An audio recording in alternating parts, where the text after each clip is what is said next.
All right, let's talk about getting real results. I mean, actually moving the needle on safety, not just talking about it.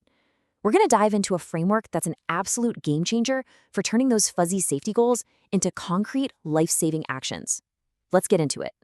Come on, be honest. We've all been there. You kick off the year with a big safety objective, everyone nods in the meeting, and then, poof, it just kind of disappears, swallowed up by the day-to-day chaos.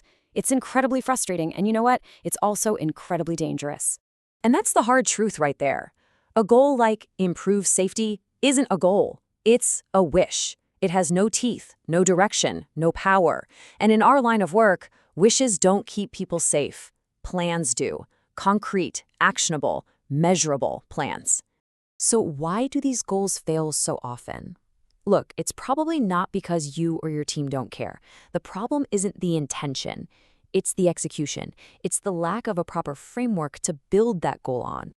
This right here, this says it all. When a goal is vague, your team doesn't know where to aim. People end up pulling in different directions, resources get wasted, and your whole safety system just sputters. In safety, ambiguity is the enemy. So here it is, the secret. The thing that separates the teams that get results from the ones that just spin their wheels. The solution isn't about more meetings, more paperwork, or longer hours. It's about working smarter. And that brings us to the SMART framework. Now, don't worry, this isn't just some other piece of corporate jargon. This is a battle-tested blueprint for crafting safety objectives that actually work.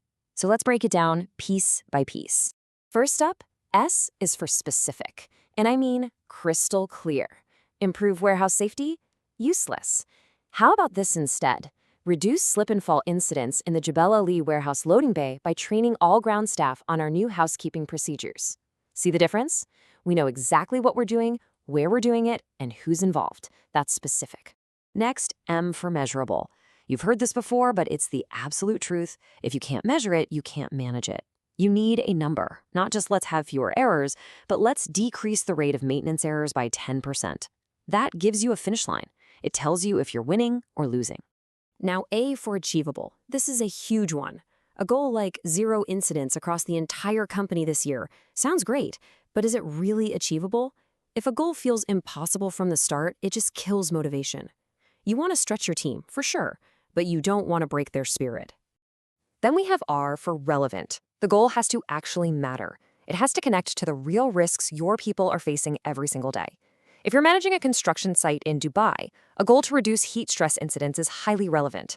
It has to solve a real problem for your operation. And finally, the part that lights the fire under everyone, T for time-bound. A goal without a deadline is just a dream. It'll always be something we'll get to later. But when you add by the end of Q4 or within the next 6 months, suddenly it becomes a priority. It becomes real.